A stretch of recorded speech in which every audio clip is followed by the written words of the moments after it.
Shalom Bapak Ibu Saudara yang dikasihi Tuhan. Pada saat pagi menjelang siang hari ini bertemu kembali dengan saya Pendeta Eljon Pandiangan untuk menyampaikan firman Tuhan secara online pada saat hari ini. Kita bersyukur karena kebaikan Tuhan masih Tuhan nyatakan bagi kita sehingga hari ini kita masih berikan waktu boleh bersama-sama dan boleh menikmati hadiratnya melalui persekutuan kita melalui online di minggu ini. Kita percaya sekalipun keadaan kita sampai sekarang masih belum berubah, tapi kita percaya Allah senantiasa turut bekerja untuk mendatangkan kebaikan bagi setiap orang yang percaya dan mengasihi Dia. Saudara yang terkasih dalam Tuhan, kita akan baca firman Tuhan di dalam kitab Mazmur pasalnya yang kelima, pasal 105. Ayat yang pertama sampai yang ke-6, demikian bunyi firman Tuhan. Puji-pujian atas segala perbuatan Allah di masa lalu. Bersyukurlah kepada Tuhan dan perkenalkanlah perbuatannya di antara bangsa-bangsa. Bernyanyilah baginya, bermakmurlah baginya. Bercakapkanlah segala perbuatannya yang ajaib. Bermegahlah dan di dalam namanya yang kudus, biarlah bersukacita orang yang mencari Tuhan. Carilah Tuhan dan kekuatannya, carilah wajahnya selalu. Ingatlah perbuatan-perbuatan ajaib yang dilakukannya, mujizat-mujizatnya dan penghukuman-penghukuman yang diucapkannya. Hai anak cucu Abraham hambanya, hai anak-anak Yakub orang-orang pilihannya. Saudara yang dikasih dalam Tuhan Yesus Kristus, dari kitab Mazmur 105, pada hari ini kita diajarkan adalah mengingat kebaikan Tuhan di masa lalu. Saudara kekasih dalam Tuhan, sebagai orang percaya, sebagai manusia, tentu kita tidak boleh lupa dengan sejarah. Kenapa firman Tuhan menyatakan demikian, saudara kekasih dalam Tuhan? Karena firman Tuhan mengingatkan kita bahwa kehidupan masa lalu itu akan sangat menentukan juga di dalam kehidupan kita di masa depan ketika kita menanggapinya secara positif. Saudara yang dikasih dalam nama Tuhan Yesus Kristus, keadaan hidup manusia atau zaman hidup manusia ada tiga. Satu adalah past atau yang sudah berlalu, present atau saat ini, dan juga future adalah untuk yang akan datang.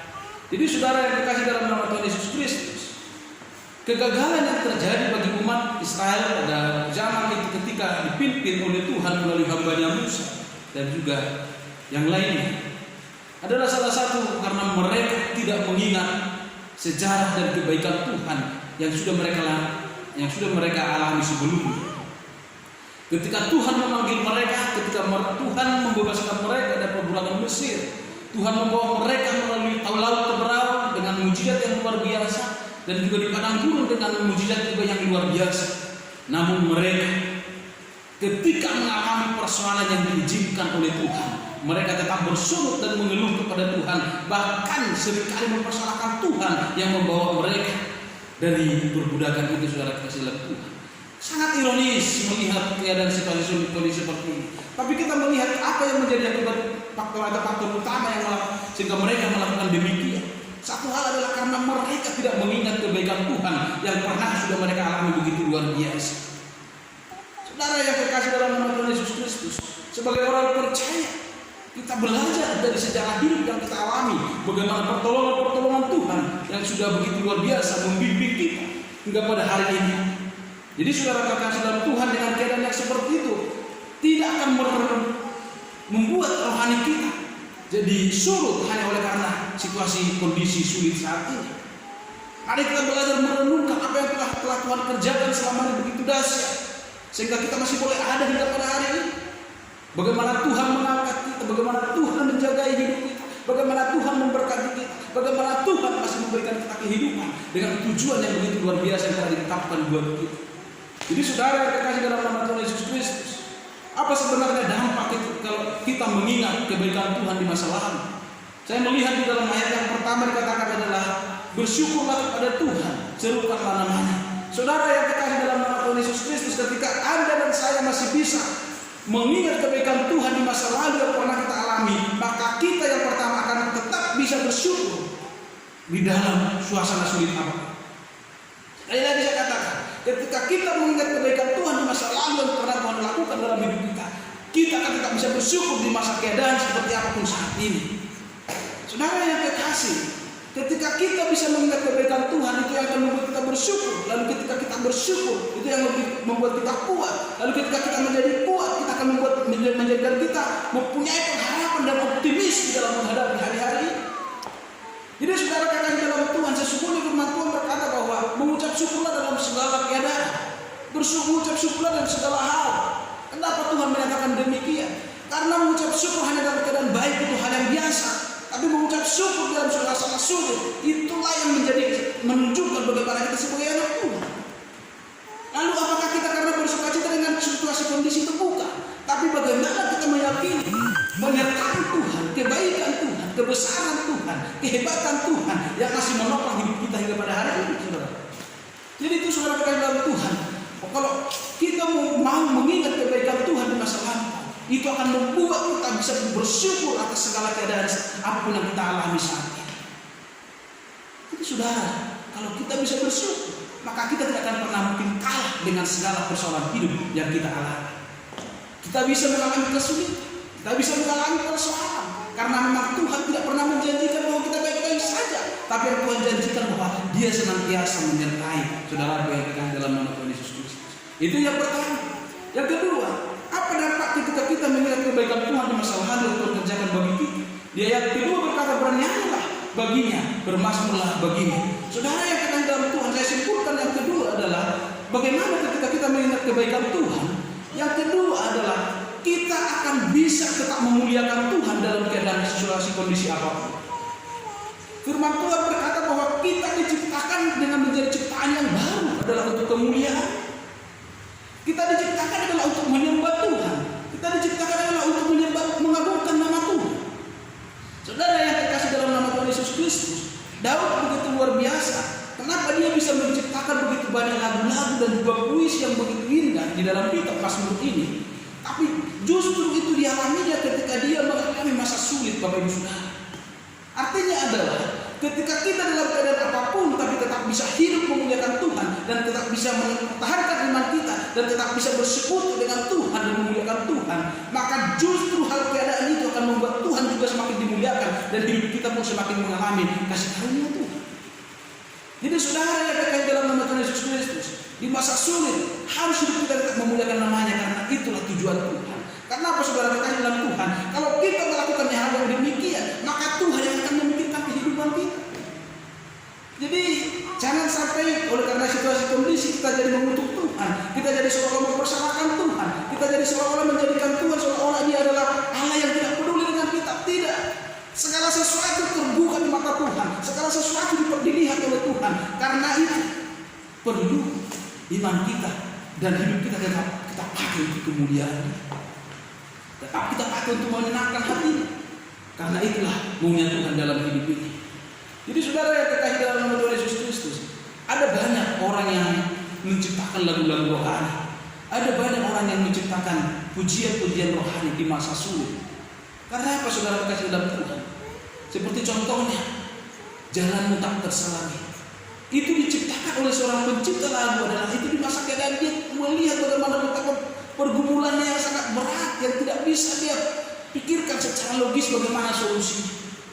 Tapi pertolongan Tuhan begitu luar biasa. Itu menunjukkan bahwa orang-orang sesulit apapun, keadaan apapun, kalau mereka tetap memakai hidup mereka untuk kemuliaan Tuhan, maka mereka justru akan mengalami banyak hal yang luar biasa bersama dengan Tuhan.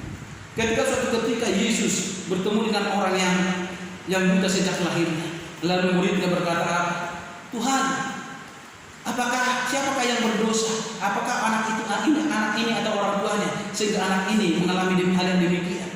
Lalu Yesus berkata, bukan orang tuanya dan juga bukan anak ini, tapi melalui kebutaan anak ini maka kuasa Tuhan akan dinyatakan, kuasa Tuhan akan ditunjukkan. Jadi saudara kekasih dalam nama Tuhan Yesus Kristus, di dalam segala situasi kondisi apapun, Tuhan ingin hidup kita dipakai untuk tetap memuliakan Dia, maka disitulah kemenangan-kemenangan itu terjadi.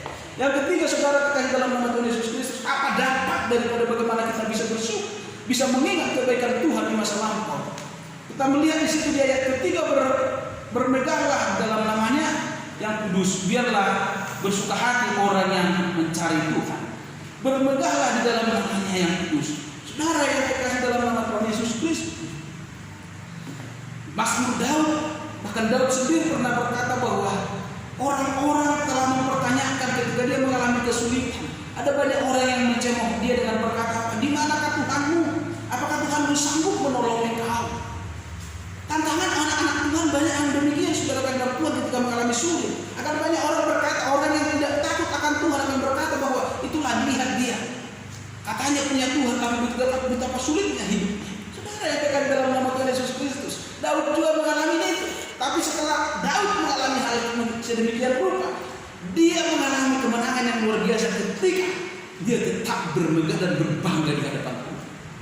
Bukan justru membuat dia merasa anggap remeh di hadapan Tuhan, atau merasa dia seolah-olah tidak merasa nyaman di hadapan Tuhan. Bukan seolah-olah dia jadi merasa kecil hati di hadapan Tuhan. Tidak. Semakin banyak orang yang mempertanyakan Tuhan dari mana yang mau menolong dia, justru dia semakin berbangga mempunyai Tuhan, dan selalu dia duduk dan berlutut tidak akan menaikkan segala puji-pujian untuk kemuliaan Tuhan. Jadi saudara yang dikasihi dalam nama Tuhan Yesus Kristus, apakah saudara dan saya mengalami kesulitan, atau pasti dalam keadaan situasi kondisi dunia saat ini begitu luar biasa hal yang terjadi? Namun untuk saudara dikasihi dalam nama Tuhan Yesus Kristus, saudara dan saya harus berbangga sebagai anak-anak Tuhan, karena Tuhan begitu dahsyat menolong kita. Karena itu, apapun yang kita alami, bahkan melalui berkat Tuhan, pertolongan Tuhan, fokus kita tetap kepada Tuhan, bukan kepada manusia. Fokus kita tetap kepada Tuhan yang adalah sumber itu, bukan kepada manusia. Karena apa? Tuhanlah sumber segala sesuatu.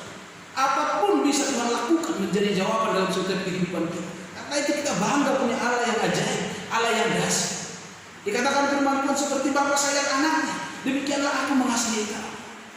Artinya saudara katakan dalam Tuhan, bahkan saya pribadi berkata bahwa Tuhan yang aku sembah dalam nama Yesus Kristus adalah Tuhan yang jauh lebih hebat, lebih baik daripada Tuhan, daripada Bapa yang pernah aku punya di dunia ini. Karena apa? Bapa yang aku punya di dunia ini belum tentu bisa melakukan segala sesuatu buat hidupku. Tapi saya percaya Bapa di dalam nama Tuhan Yesus adalah Bapa yang sanggup melakukan segala perkara, sanggup melakukan segala pekerjaannya dalam hidupku, sanggup mengubah segala keadaan, sanggup memberkati. Bahkan satu hal yang sudah Tuhan sediakan adalah kehidupan bersama Dia nanti di surga melalui iman percaya saya kepada Kristus. Dan demikian juga yang saya katakan dengan Bapak Ibu Saudara. Jadi sebab saudara dikasihi dalam nama Tuhan Yesus Kristus. Yang ketiga tadi saya katakan bahwa ketika kita mengingat kebaikan Tuhan di masa lampau, itu juga yang membuat kita akan semakin tetap berbangga mempunyai Tuhan seperti Dia, atau kita tetap berbangga sebagai anak-anak Allah yang telah ditebus oleh darahnya, yang telah kita dibawa dari dunia kegelapan kepada terangnya yang ajaib, supaya kita hidup oleh kasih karunia. Karena itu Bapak Ibu Saudara yang dikasihi dalam nama Tuhan Yesus Kristus, dimanapun berada, tetaplah ingat kebaikan Tuhan di masa keadaan saat ini. Walaupun engkau merasa putus asa, tetap ingat Tuhan. Karena itu yang akan mengajarkan engkau akan bisa bersyukur dengan keadaan saat ini. Dan itu juga ketika engkau mengingatnya, itu juga yang akan membuat engkau bisa tetap memuliakan Tuhan dalam segala kondisi. Dan ketiga, itu juga yang akan membuat engkau berbangga sebagai anak Tuhan, sehingga membuat hidupmu semakin mengalami kasih karunia yang dahsyat dari Dia. Amin. Jadi saudara kasih dalam Tuhan, mari kita berdoa. Tuhan, kami bersyukur untuk firman-Mu hari ini yang begitu dahsyat dan begitu luar biasa bagi kami. Kami bangga punya Allah seperti Engkau, dan kami di dalam situasi sulit saat ini kami tetap berkata bahwa Kau adalah Allah yang baik, Kau Allah yang luar biasa, Kau adalah Allah yang dahsyat dan sungguh sangat mengasihi hidup kami. Karena itu Tuhan, segala keadaan yang kami alami saat ini di dunia ini, Tuhan, kami percaya ini semua sangat terbuka di mata Tuhan. Tapi Tuhan ini izinkan karena Tuhan terus membuka iman kami, membuka hidup hati kami, supaya kami benar-benar memberikan hati kami diambil alih oleh kuasa Allah, sehingga Engkau yang akan menggarap hidup kami untuk tujuan dan kehendak-Mu. Terima kasih Bapa yang baik. Kami berdoa terus untuk bangsa dan negara kami. Berkati bangsa ini Tuhan, berkati pemimpin kami, supaya bangsa ini tetap boleh berjalan dengan stabil. Dan kami memohon kehendak Tuhan boleh nyata bagi bangsa ini, supaya bangsa dan negara kami boleh mengalami pemulihan, Corona saat ini akan segera berlalu dalam nama Yesus Kristus Tuhan. Sehingga bangsa kami boleh beroperasi dengan baik. Berkati para pengusaha-pengusaha di bangsa ini, berkati orang-orang semua masyarakat di bangsa ini Tuhan. Atau mungkin saat ini para pengusaha yang mengalami banyak persoalan karena usaha mereka tidak bisa berjalan secara baik. Tuhan, kami berdoa Engkau yang menopang mereka, Engkau yang menolong mereka. Karena kami yakin Tuhan, ketika para pengusaha menjerit, negara ini juga akan mengalami persoalan yang begitu luar biasa. Demikian juga dengan anak-anak Tuhan dimanapun berada yang bergumul dengan hidup mereka. Engkau yang menjadi jawaban bagi mereka ya Tuhan. Kami percayakan sikap kehidupan kami kepada Tuhan, karena kami yakin bersama dengan Tuhan ada sukacita, bersama dengan Tuhan ada jawaban untuk menjadi kekuatan dalam hidup kami. Terpuji nama-Mu. Ini doa kami dalam nama Yesus kami berdoa. Amin.